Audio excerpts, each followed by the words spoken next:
Vous écoutez Europe 1, il est 8h18. L'interview politique d'Europe 1, Jean-Pierre Elkabbach, vous recevez Xavier Bertrand, député UMP de Saint-Quentin, ancien secrétaire général de l'UMP et ancien ministre. Messieurs, c'est à vous. Bienvenue Xavier Bertrand, bonjour. Bonjour. À partir de demain, les grands dirigeants du monde seront à Paris, en Normandie, avec le paradoxe que la commémoration du débarquement allié coïncide avec des opérations militaires qui ont lieu aujourd'hui sur le continent européen. François Hollande est l'hôte. Il va organiser ou il devrait organiser des rencontres sans vexer personne. Qu'est-ce que vous diriez, vous, si vous étiez là où vous voulez aller, à la chancelière Merkel, par exemple, d'abord? Que nous avons besoin d'une Europe solide, d'une Europe forte, surtout après les résultats que nous avons connus, et que si le couple franco-allemand est important, il faut que nous acceptions des différences entre les Allemands et les Français, notamment sur l'Europe de l'énergie, et surtout je lui expliquerai pourquoi il faut que la Banque Centrale Européenne ait des nouveaux statuts et une nouvelle politique, et que la Banque Centrale Européenne agisse pour la croissance et l'emploi, et pas seulement contre l'inflation. Ça, c'est ce que vous lui diriez, mais on ne sait pas ce qu'elle vous répondrait. Et à Vladimir Poutine, qu'est-ce que vous diriez? C'est que nous avons besoin de stabilité et de paix sur tout le continent et surtout aux frontières de l'Union européenne, que c'est indispensable et que c'est l'intérêt de tous, Russes y compris. Il va vous dire ce soir, dans l'interview avec TF1, qu'il respectera et qu'il respecte les frontières de l'Europe. Très bien. Et au président Obama, alors, qu'est-ce que vous diriez? Que nous sommes amis, que nous sommes alliés, que nous leur devons beaucoup. Surtout à l'occasion de ce 70e anniversaire, c'est important de se souvenir. Mais que si on est amis, si on est alliés, que si on partage des valeurs communes, on se comporte en amis et en alliés. Et je lui parlerai donc de l'affaire de la BNP. Ah oui, de quelle façon? Parce qu'est-ce que vous êtes en train de dire que l'Amérique est en train d'affaiblir l'Europe et de s'attaquer à la zone euro en ce moment? Oh, écoutez, c'est surtout l'Europe qui s'affaiblit et c'est la France qui n'est pas assez respectée. C'est la France qui n'assume pas assez le leadership qui est le sien, 5e puissance mondiale. Un pays qui a un siège au Conseil de sécurité de l'ONU, la France, c'est cela. Mais punir les banques françaises et européennes, punir comme il le veut au montant où il veut la BNP, est-ce qu'on n'est pas entré dans la politique intérieure des États-Unis d'abord? C'est une agression. C'est une agression de la part des États-Unis, pas seulement contre la BNP, mais aussi contre la France et contre l'Europe. Il faut bien expliquer l'histoire. C'est que l'administration américaine a été très laxiste, trop laxiste avec ses banques. Et qu'aujourd'hui, ils ont décidé de faire un exemple avec la BNP. Je le dis clairement, je ne suis pas amoureux des banques. Je ne suis pas amoureux des banques françaises. Mais ce qui est en train de se passer, c'est une opération d'une agressivité sans pareille qui vise à punir et à affaiblir la BNP. Mais ça n'est pas seulement la BNP. La BNP, c'est l'un des 5 acteurs bancaires sur le marché du dollar. Et si on affaiblit la BNP, c'est l'ensemble du système bancaire européen. Mais le ministre de la Justice américain, qui veut faire un exemple, qui fait de la politique, il a décidé de se payer la BNP. Et le président Obama, il laisse faire. Ça n'est absolument pas possible. Ça, on n'est pas dans le bureau, la je maison ne sais pas ovale. trop, mais enfin bon. Mais on il voit laisse bien faire. que le gouverneur de la Banque de France, Christian Noyer, a essayé de défendre la BNP. Les banques, ça ne suffit pas. Le gouvernement appelle les États-Unis à la mesure. Si on ne veut pas ressembler malgré tout à faire la guerre contre les moulins, un peu le syndrome de Don Quichotte, quel type de représailles ou de réaction on fait aux États-Unis et on leur dit quand ils vont être là? Même si le gouvernement français s'est réveillé tard, parce que ça fait 1 mois que l'on connaît cette affaire, je soutiens tout ce qui sera mis en œuvre pour faire reculer les Américains. Si la BNP a commis des erreurs, elle doit les assumer. Je vais plus loin. Le président Hollande ne doit pas seulement parler au président Obama. Il doit obtenir du président Obama qu'on mette un terme à ce harcèlement, à cette agression. Deuxièmement, la Banque Centrale Européenne doit aussi se saisir de cette affaire parce que c'est son sujet, la stabilité bancaire sur le continent. Et le dernier point, si ça ne suffit pas, il y a des négociations en cours. Un traité transatlantique de libre-échange, nous avons la possibilité de demander au niveau européen la suspension de ce traité, auquel tient beaucoup M. Obama. J'ai beaucoup de reproches à faire sur ce traité, c'est vrai, depuis 1 an, mais nous avons là l'occasion de peser. Les Américains connaissent le rapport de force, alors il faut utiliser le rapport de force. Barack Obama ne vous séduit plus alors?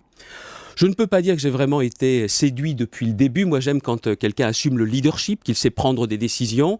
Mais en tout état de cause, on est là pour célébrer un anniversaire. Ce sont nos amis, nos alliés. Je demande juste que l'on soit respecté. Le 11 mai, Xavier Bertrand, vous étiez le premier à mettre en garde contre l'éventualité de la réduction du budget de la défense de 6 milliards en 3 ans. C'était à Europe 1, un grand rendez-vous. Le président chef des armées vient de trancher une fois pour toutes et de s'en tenir à la loi de programmation militaire. Alors, est-ce que Xavier Bertrand est satisfait ce matin et plutôt rassuré? Le pire a été évité, mais il reste une part de flou et une part d'inquiétude, et je resterai mobilisé et très attentif. Parce qu'on a dit qu'on garderait les 31,4 milliards d'euros par an pour le budget de la défense. Très bien. Mais on sait aujourd'hui qu'il y a la tentation de faire supporter au budget de la défense des opérations qui n'étaient pas supportées par tout le budget de la Défense. Les opérations extérieures, elles étaient supportées en partie seulement par le ministère de la Défense, elles vont être supportées en totalité. Et je pense qu'il y aura de la volonté du gouvernement, de Bercy notamment, qui joue un jeu dangereux, le fait de retarder ou alors de remettre en cause un certain nombre de programmes d'armement, ce serait une erreur. Nous avons tous Bercy à l'œil. Oui, ça. nous avons Bercy à l'œil parce qu'il faut parfois avoir des réflexes autrement que comptables et budgétaires. Il en va de la souveraineté du pays. Bertrand. Et vous parliez des menaces aux frontières de l'Europe tout à l'heure. Il ne faut pas baisser la garde. Le président de la République, d'autant plus que Barack Obama vient de dire aux alliés, réarmez-vous, réarmez-vous. On n'a pas besoin de ces conseils pour savoir que c'est indispensable pour nous. Le président de la République s'est engagé dans la réforme territoriale. Les Français la réclamaient depuis longtemps, et je crois bien vous aussi.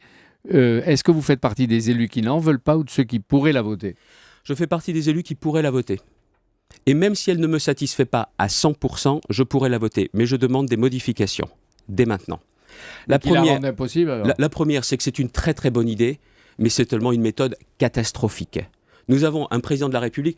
Vous vous souvenez de ce roi, le roi Midas, qui transformait le plomb en or ? François Hollande, c'est le contraire. Même une idée en or, il en fait une idée en plomb. Le vrai sujet aujourd'hui, sur la carte des régions, c'est qu'il faut demander l'avis des Français pour une décision qui va les engager pour des décennies, qui va changer notre pays. On ne peut pas, sur un coin de table, en une heure, en écoutant notamment les ministres présidents de région, faire la carte pour leur faire plaisir. D'ailleurs, j'ai un reproche à faire à M. Le Drian, Mme Royal. Vous étiez sous la table quand il y a eu ces discussions ? On sait tout a été dit dans la presse. M. Le Drian, Mme Royal se sont comportés comme des présidents de région, pas comme des ministres de la République. Cette attitude-là n'a pas lieu d'être. Et je vais jusqu'au bout. Il faut donc demander qu'il y ait des référendums dans les régions dans lesquelles il doit y avoir des changements. Ma Picardie, par exemple. En disant aux habitants, il y a 3 choix. La Normandie, le Nord-Pas-de-Calais, la Champagne-Ardenne. Donnez votre avis. On ne peut plus aujourd'hui imposer de telles décisions sans demander l'avis des gens. Je crois au référendum en la matière et je proposerai des modifications à ce thème. Sur les conseils généraux, vous ne pouvez pas. Non, mais ça m'est complètement égal. Bien sûr que si, parce qu'il faut aller beaucoup plus vite. Sur l'UMP, est-ce que vous voulez échapper à la question sur l'UMP ? Certainement pas. Est-ce qu'il est vrai que vous voulez présider l'UMP ? J'ai une autre idée, j'ai fait une autre proposition. J'ai proposé que François Barouin soit le candidat, un candidat de rassemblement, à la tête de l'UMP. Il a dirigé notre famille politique à un moment difficile, après le départ d'Alain Juppé. Je pense qu'il est tout à fait capable aussi de faire de l'UMP une vraie force d'opposition. Je ne veux pas d'une sorte de plus petit dénominateur commun. Puisque vous savez qu'ici même, François Barouin a dit l'UMP, non merci. Je l'ai vu la semaine dernière, je lui en ai parlé, il réfléchit, je respecte le temps de sa réflexion, mais je suis intimement persuadé qu'il nous faut un candidat de rassemblement. Si ce n'est pas François Barouin, est-ce qu'il y a un autre candidat de rassemblement, plutôt Xavier Bertrand ? Écoutez, je suis sur un choix que j'assume clairement. Maintenant, je vais vous dire, Jean-Pierre Elkabbach, j'ai peur pour l'UMP. L'UMP est en danger de disparition. Et la question qui se pose, si nous ne réagissons pas, si nous ne nous entendons pas, si les gens ne se calment pas, c'est qu'on a une UMP qui est tout à fait capable de ne pas être au 2e tour de l'élection présidentielle. Ça serait la fin de notre famille politique. Or, l'UMP a un rôle à jouer pour l'avenir de notre pays. Est-ce que les militants sont convaincus, avec un Front National, premier parti aux européennes, l'affaire Big Malion, les divisions violentes, des jalousies, le choc des ambitions, les militants se disent que le seul rempart, sauveur et l'homme providentiel, c'est Nicolas Sarkozy. Vous croyez que j'allais dire vous ? Peut-être, il faut mais tourner Nicolas Sarkozy. La page complète de cette année 2012 calamiteuse pour l'UMP. Merci à vous d'être venu. Ça doit être dur à avaler d'entendre Nicolas Sarkozy encore, non ? Non, aucun sujet, aucun problème, et je pense qu'il faut regarder maintenant devant. Merci beaucoup Xavier Bertrand d'être venu ce matin sur Europe 1. Jean-Pierre, on vous retrouve ce soir, donc 18h30, 21h, interview exclusive de Vladimir Poutine réalisée avec Gilles Boulot. Vous serez donc avec Nicolas Poincaré sur Europe 1. À tout à l'heure Jean-Pierre.